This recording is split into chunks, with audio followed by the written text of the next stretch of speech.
This has to be probably the funniest and most fun I've had watching Demon Slayer over the past 14 weeks. This was an incredibly entertaining episode.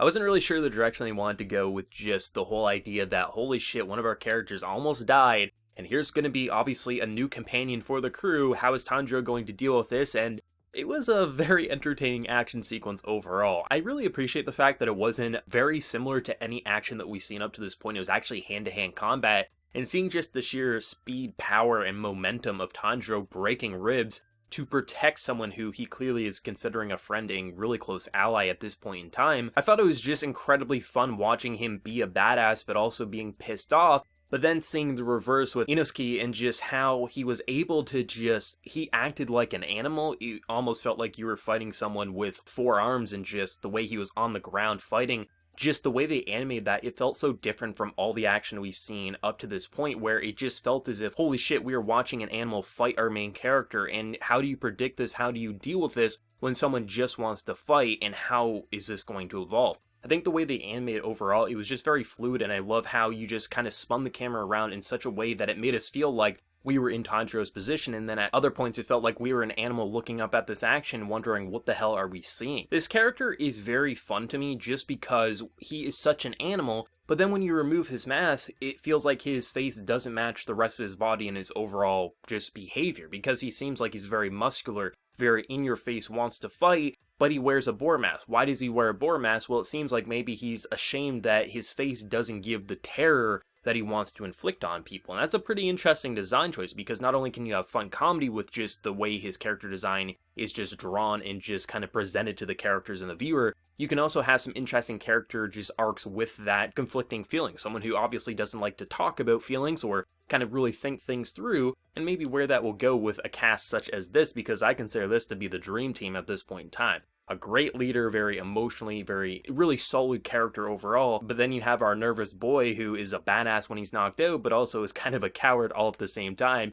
and then you have someone who's a badass but just doesn't think things through and just wants to fight and maybe eat and sleep. Besides that, he has no obligations to do anything past that, and I think that's a very fun combination, because this is a character who just does his best to make people upset so they'll fight him. That's basically all he knows. It almost feels like he was kind of raised by animals, and that's all he knows and wants to do. And it's interesting how Tanjiro just doesn't put up with that, but also how Tanjiro's a little too clueless for his own good, and seeing how he will just not really acknowledge what's happening. Like when they're burying bodies, he'll say, I want to fight, and then Tanjiro will convince himself that, oh, he's just hurt, so that's why he can't do it. Which then it will piss him off, because he's like, do you think I'm not strong enough to carry some damn bodies? And it's fun to see how this cast just throughout this episode was functioning, because not only did you get badass action that felt terrifying at times, because this guy really wanted blood, and that could be a very dangerous situation, especially for Tanjiro, who is in a pretty bad state at this point in time. But then just seeing just the overall comedy, because there was tons of shonen reactions that just had me laughing at the absurdity, because you have three characters who are all so different in terms of their demon hunter just obligations and desires, but they mesh so perfectly, and you can understand why they're not parting ways. And I love that, because you have a character who just keeps saying like, okay, I'm gonna take the bed, I'm gonna steal his food, Tanjiro's gonna want to fight me. He's just like, this guy doesn't even care. Why doesn't he care? Okay, this is too much thinking, I'm gonna pass out. I love, just because he is such a wild card. He feels like an animal that's a part of the cast, but he does have a personality. He is more than just punching. There's clearly some deeper layers to his character. It's just he's probably never really had people that have hung around with him long enough to really bring out his true desires and feelings, and I think that'll be incredibly interesting to see where he will evolve over the future, especially now that the cat is fully out of the bag, that his sister is tagging along, even though our boy maybe got the wrong idea that he was just playing romance kind of fairy and just keeping a love doll around with him, as that entire end sequence of just him being progressively more pissed off, like, I almost gave my life so you could play romance, I am absolutely going to kill you. Hell, you broke off my marriage, I'm gonna kill you for this too. I just love the ridiculous comedy overall, and just the reactions were probably the best we've seen in Demon Slayer, with the voice actors really selling it. There was some emotional and some rage, of course, in the intro of this episode, but for the most part, it was kind of subtle, just emotional, but mostly comedy design direction for the acting. And I think they really got across how you bring such a wild group of characters together and can sleep in the same room at the end of the night, you know? It doesn't make sense how you would look at these characters, a strong leader with a task of just, protecting his sister, someone who's a coward and doesn't want to fight demons, and someone who just wants to fight anyone, be a demon or human. How do they all come together at the end of the day? And I think they found a pretty interesting way to balance them together, even though, we had one of our characters almost die. Even though we have one of our characters trying to kill two of our characters, and we have someone who's a little too nice for his own good at times, it feels as if just the way they directed that banter and just conversation overall, I kind of understood how they could just all pass out and not have stabbed each other in the throat at the end of the night. I mean, granted, we almost did lose one character because of a miscommunication with it actually being his sister, but at the end of the day, it felt like the directing for this character writing was really solid, and if you have to introduce me to who's going to be the true companions of this crew for probably the remainder of this season, I think they did an excellent job. It feels like the dream team. Even though they're so different, you see Tanjiro continuously smacking poor Zensu, and I love that because I was hoping that's what would happen because you have such an out there character. Please let Tanjiro be the one to knock some sense into him, and he absolutely did. You don't want Ino to do it because he'll probably kill him if he does. And I love that because they'll have such fun banter, such fun conversations, and you get so many glimpses of that in this episode. You're going to have a character that is continuously going to try to fight you, and that's going to be fun. Hell, you're going to have a character who's just going to bash his head into a tree because he's such an animal at this point in time. But you also feel as if just the way they all can use combat in different ways, it's going to be really interesting to see teamwork, how they're going to take missions together, and how their companionship will evolve over the future,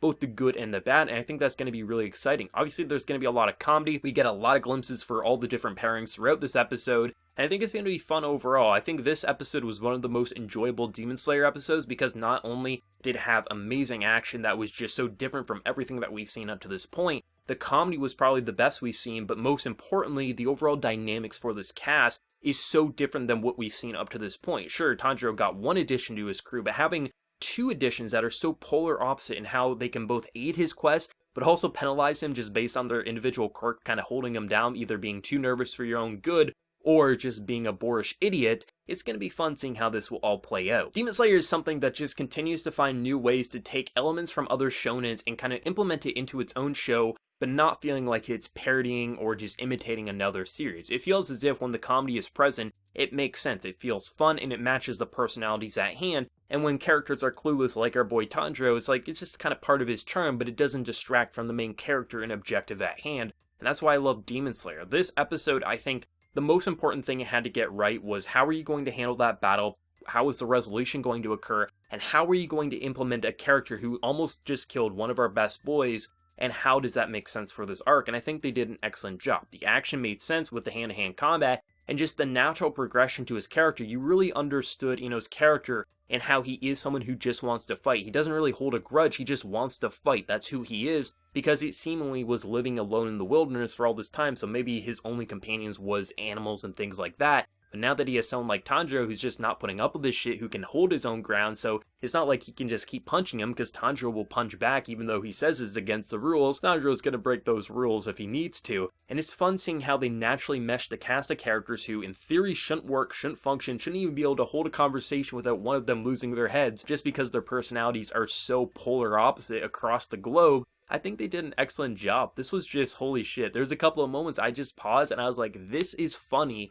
And this is just legitimately amazing direction for just character dynamics overall. And I had a blast watching this. I'm really glad that, because I honestly thought that this fight wouldn't actually happen, because when Tanjiro first comes in, he punches him and it looks like game over, right? It literally looked like, holy shit, his ribs are cracking. There's no way the fight's actually going to occur. I was really happy to see that they did have a fight, just because I wanted to see what this character could do against someone like Tanjiro, someone who probably would fight back, and to see hand-to-hand combat, something we really haven't seen too much of, it was really fun. I just really thought this episode, it was one of the most enjoyable for not really trying to be the most enjoyable episodes. I really feel like this episode's whole purpose was introducing us to a new character and just having a few laughs, but in result actually kind of made some of the best character moments that we've seen across this series. We've had really emotional moments for sure, but seeing such polar opposite personalities interact, both good and bad, it really allowed for this episode to flourish. It's probably one of the top 3 episodes of Demon Slayer at this point in time. I really enjoyed the dynamics, and when you were almost killing Best Boy, I thought I couldn't like Boar Man, and then in comes Ino and just the whole ridiculous character design and personality and motivations, and I'm like, no, I love all 3 of these characters, and it'll be interesting to see how Nezuko will kind of implement into this cast, because obviously one's going to want to marry her and one's going to want to cut her head off, and